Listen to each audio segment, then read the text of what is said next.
Hello friends, welcome to விந்தகி foods. இன்றைக்கி நம்ம பார்க்க போகிறது உளுந்தம்பருப்பு சாதம் மற்றும் எள்ளு துவையல் ரெசிபி தாங்க. இதுக்கு தேவையானது 1/4 உலக்குக்கும் கம்மியாக கருப்பு உளுந்தம்பருப்பு எடுத்துக்கலாங்க. இதை நல்லா கழுவிட்டு ஒரு 8 மணி நேரம் போல் தண்ணியில் ஊற வச்சு எடுத்துக்கலாங்க. நீங்கள் இதுக்கு பதிலாக உடச்ச கருப்பு உளுந்தம்பருப்பு கூட யூஸ் பண்ணிக்கலாங்க. அடுத்ததாக நம்ம சாப்பாட்டு அரிசி 1/2 உலக்கு அளவுக்கு எடுத்துக்கலாங்க. இதையும் நல்லா கழுவிட்டு இதையும் ஒரு 1/2 மணி நேரம் போல் ஊற வச்சுக்கலாங்க. அடுத்ததாக 1/4 ஸ்பூன் அளவுக்கு வெந்தயம், 10லேருந்து 15 பல் அளவுக்கு பூண்டு சேர்த்துக்கலாங்க. கொஞ்சமாக கருவேப்பிலை, 3 வரமிளகாய், இதெல்லாமே நம்ம தாளிச்சுக்க போகிறோங்க. இப்போது குக்கரில் கொஞ்சமாக நல்லெண்ணெய் விட்டுக்கலாங்க.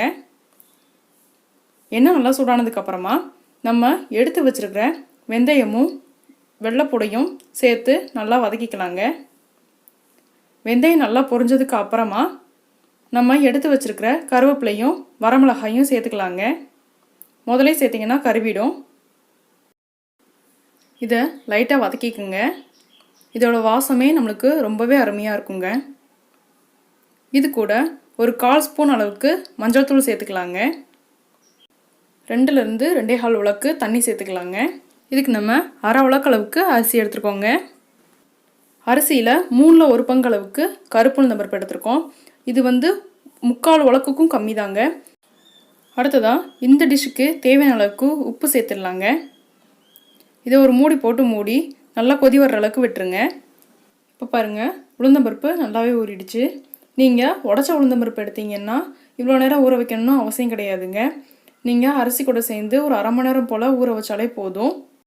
உடச்ச உளுந்து வேகமாகவே வெந்துருங்க. நீங்கள் அதுக்கு பதிலாக வெள்ளை உளுந்தும் யூஸ் பண்ணிக்கலாங்க. இப்போது தண்ணி நல்லா கொதிச்சிருச்சுங்க. இது கூட நம்ம ஊற வச்சு எடுத்து வச்சுருக்க கருப்பு உளுந்து சேர்த்துக்கலாங்க. நான் தண்ணி கம்மியாக ஊற்றி ஊற வச்சுருக்கனால தண்ணியோடய சேர்த்துக்கிறேங்க. அடுத்ததாக நம்ம ஊற வச்சு எடுத்து வச்சுருக்க அரிசியும் இது கூட சேர்த்துடலாங்க. உப்பு நம்ம ஏற்கனவே சேர்த்துருக்கனால எக்ஸ்ட்ரா ஆட் பண்ண வேண்டாங்க. இதை ஒரு தடவை லைட்டாக கலந்து விட்டுடலாங்க.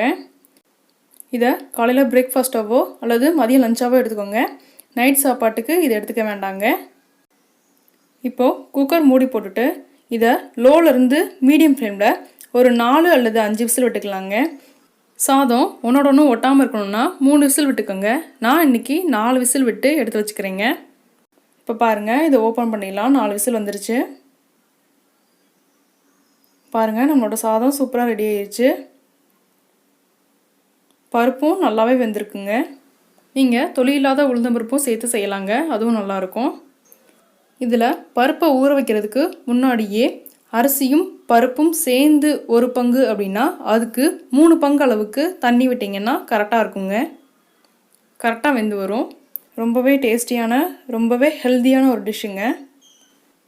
இதில் காரத்துக்காக நம்ம வரமிளகா மட்டும்தாங்க ஆட் பண்ணியிருக்கோம். அதனால் ஷைடிஸ் கொஞ்சம் ஸ்பைஸியாக இருந்தால் ரொம்பவே டேஸ்டியாக இருக்குங்க. குழந்தைங்களுக்கும் காரம் இல்லாததுனால ரொம்பவே பிடிக்குங்க. இதை நல்லா மசிச்சு விட்டுருங்க. இது பெண்கள் கட்டாயம் சாப்பிட வேண்டிய ஒரு உணவுங்க. அடுத்ததாக இதோட காம்பினேஷனாக நம்ம எள்ளு துவையல் வைக்க போகிறோங்க. இதுக்கு ஒரு வெறும் கடாயில் தேவையான அளவுக்கு எள்ளு சேர்த்துக்கலாங்க.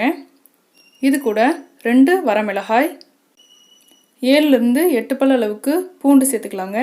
ஒரு சின்ன துண்டு புளி, இது எல்லாத்தையும் சேர்த்து நல்லா வறுத்துக்கலாங்க.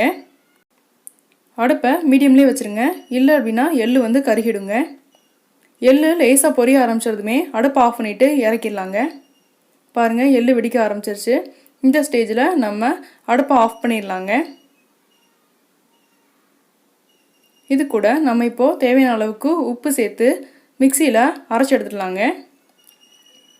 கொஞ்சம் கொஞ்சமாக தண்ணி விட்டு அரைங்க, இல்லை அப்படின்னா சட்னி மாதிரி லூஸ் ஆகிடும். பாருங்கள், நம்மளோட எள்ளு துவையல் சூப்பராக ரெடி ஆயிடுச்சு. இது கூட நீங்கள் வேணுன்னா கருவேப்பிலையும் சேர்த்துக்கலாங்க.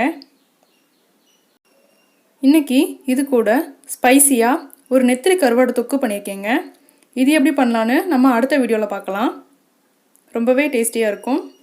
நம்ம மீல் இப்போது ரொம்பவே சூப்பராக ரெடி ஆயிடுச்சுங்க. இந்த வீடியோ உங்களுக்கு பிடிச்சிருந்ததுன்னா லைக் பண்ணுங்கள், உங்கள் ஃப்ரெண்ட்ஸ் கூட ஷேர் பண்ணிக்கோங்க. மறக்காம நம்ம சேனல் விந்தகி ஃபுட்ஸை சப்ஸ்கிரைப் பண்ணிக்கோங்க. தேங்க்யூ.